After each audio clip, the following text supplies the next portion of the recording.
नमस्कार दोस्तों, स्वागत है आपका समाजशास्त्र के चैनल समाजशास्त्र के एक और लेक्चर पे।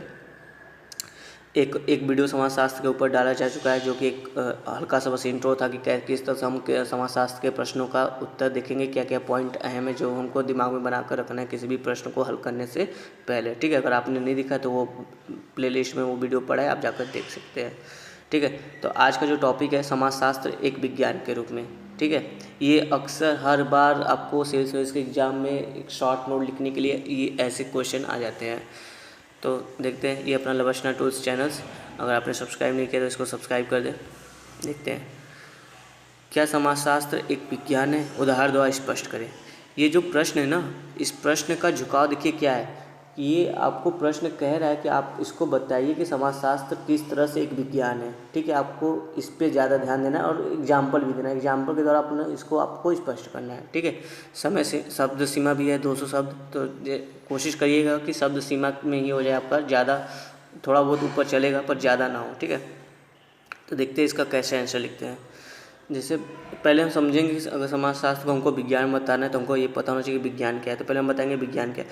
विज्ञान तथ्यों की वह व्यवस्थित और क्रमबद्ध व्याख्या है जिसमें वैज्ञानिक पद्धति का प्रयोग किया गया हो, वास्तविक तथ्यों अर्थात क्या है इसका विवेचन किया गया हो, निष्कर्ष जो है कि इसका सर्वव्यापी हो और उसकी सत्यता को प्रमाणित किया जा सके, कार्य कारण के संबंधों की व्याख्या हो, वास्तविक घटनाओं के आधार पर भविष्य की ओर संकेत किया जा सकता हो। ठीक है, जिन भी विषय में ये 5 चीज़ें होती हैं उसको हम विज्ञान के कैटेगरी में काउंट करते हैं। ठीक है, अब देखते हैं क्या समाजशास्त्र में ये 5 जो बिंदु दिए गए हैं, ये चीज़ें इन बिंदुओं का समावेश है या नहीं। ठीक है, अब इन्हीं आधारों पर हम समाजशास्त्र को कसौटी पर कसकर देखते हैं कि यह विज्ञान है या नहीं। जैसे पहला क्या था, वैज्ञानिक पद्धति। समाजशास्त्री जो भी समाजशास्त्री विचारक है या समाजशास्त्री ज्ञान है, वैज्ञानिक पद्धति पर आधारित है। कैसे? समाजशास्त्र में भी तथ्यों मूर्त और अमूर्त का अध्ययन वैज्ञानिक पद्धति के आधार पर किया जाता है। मूर्त दोस्तों जैसे वो जो चीज़ें आपको प्रत्यक्ष रूप से दिखाई दे। ठीक है, अमूर्त मतलब जो आपको दिखाई न दे। जैसे एक पिता का पुत्र से जो संबंध है, वो दिखता तो नहीं लेकिन संबंध है। जो सामाजिक मूल्य हैं आपके, ईमानदारी, सच्चाई, अच्छे नैतिक कार्य करना, ये सब चीज़ें। ठीक है, तो जैसे किसी क्षेत्र एरिया की जनसंख्या कितनी, ये मूर्त में आ जाएगा। ठीक है, और जनसंख्या की बढ़ने की दर क्या है, ये अमूर्त में आ जाएगा।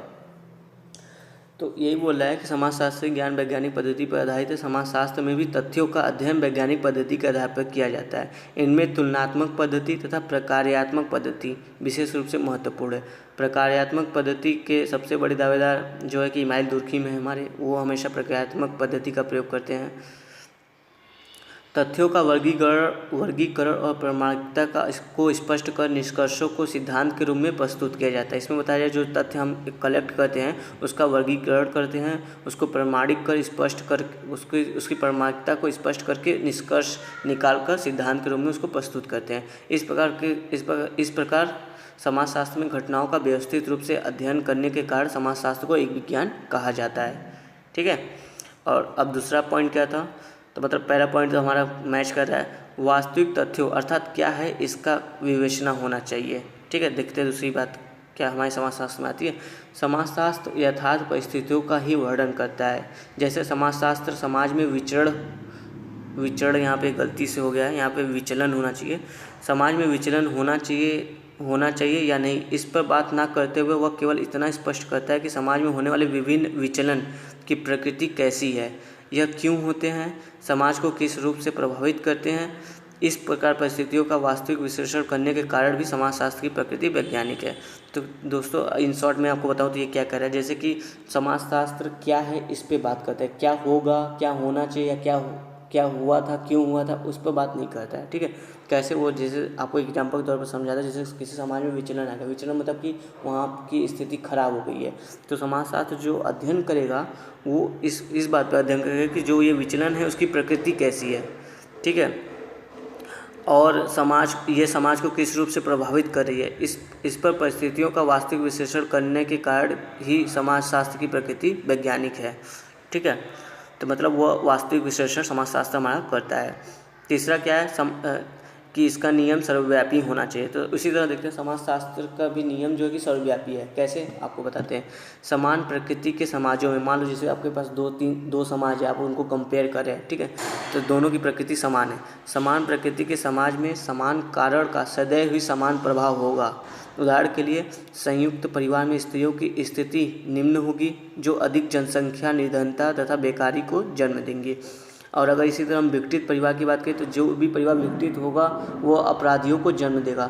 संस्थाओं में परिवर्तन होने से समाज की संरचना में भी परिवर्तन होगा। अगर आप दो समाज को देखेंगे तो अगर दोनों समाज की अगर संस्थाएं में परिवर्तन हो जाए तो दोनों समाज की संरचनाओं में भी परिवर्तन होगा। ठीक है, ये कुछ एग्जाम्पल हैं कि कैसे समाजशास्त्र का नियम जो है कि सर्वव्यापी है। और इसकी सत्यता की जांच के लिए देखते हैं क्या कहता है। समाजशास्त्र के वैज्ञानिक पद्धति के प्रयोग के कारण सामाजिक नियमों की प्रामाणिकता को भी किसी भी समय जांचा जा सकता है। उदाहरण के लिए एक स्थान पर किन्हीं विशेष परिस्थितियों में जो कारण गरीबी या बाल अपराध को जन्म देते हैं, दूसरे स्थान पर भी वही कारण गरीबी या बाल अपराध को जन्म दे सकती हैं। मतलब एक कंडीशन पे यहाँ पे जिस कारण से गरीबी या बाल अपराध है, वही उसी कंडीशन अगर दूसरे गाँव या देश या समाज में है तो वहाँ पर भी गरीबी या बाल अपराध को जन्म देंगे। तो इससे इसकी प्रामाणिकता या सत्यता की जांच होती है। ठीक है, जो कि विज्ञान का ही एक भाग है। समाजशास्त्र कार्य कारण के संबंध पर आधारित है। अर्थात कार्य कारण का मतलब दोस्तों घटना के कारण तथा परिणाम को ज्ञात करना, मतलब दोनों के बीच में क्या संबंध है, किस कारण से घटना हुआ, अब उसके जिस कारण से उसका परिणाम क्या हुआ, इस बात की बात करता है।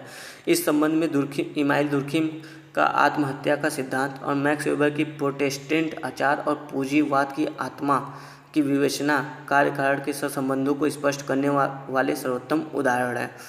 ठीक है, आगे हम पढ़ेंगे कि दुर्खिम का आत्महत्या का सिद्धांत क्या है, मैक्स वेबर का ये पूंजीवाद की आत्मा का सिद्धांत क्या है, ये सब हम पढ़ेंगे आगे ऐसे ही क्वेश्चन आंसर के फॉर्मेट में, तो आपका हर एक टॉपिक कवर होगा। पांचवा क्या है, ये जो चौथा पॉइंट है ये बता रहे कि समाजशास्त्र में किस तरह से कार्यकारण के संबंधों को स्पष्ट किया गया है।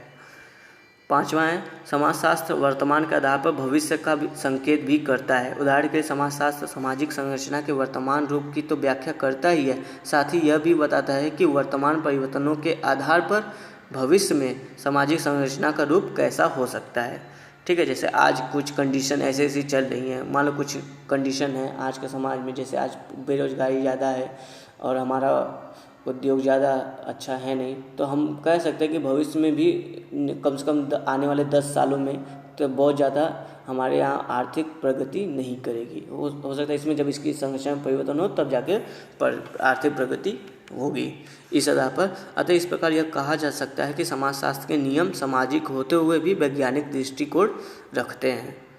ठीक है दोस्तों, तो ये देखिए हमने इसके जो विज्ञान के 5 शर्त हैं उन सभी 5 शर्तों पे समाजशास्त्र को रखा और देखा कि समाजशास्त्र इन 5 शर्तों का पालन करते हैं। तो इस आधार पर हम कह सकते हैं कि हाँ, ये जो समाजशास्त्र है एक विज्ञान है। तो यहाँ पे ये हमारा प्रश्न का आंसर समाप्त होता है। खैर इसकी आलोचना भी होती है, कुछ लोग कहते हैं ये विज्ञान नहीं है, वो हम अलग टॉपिक में या अलग क्वेश्चन में उसको डिटेल से देखेंगे। तो आपको ये वीडियो लेक्चर कैसा लगा कमेंट करके बताएं और बाकी चैनल पे जारी रहने के लिए लवशना टूल्स चैनल को सब्सक्राइब करें। धन्यवाद दोस्तों।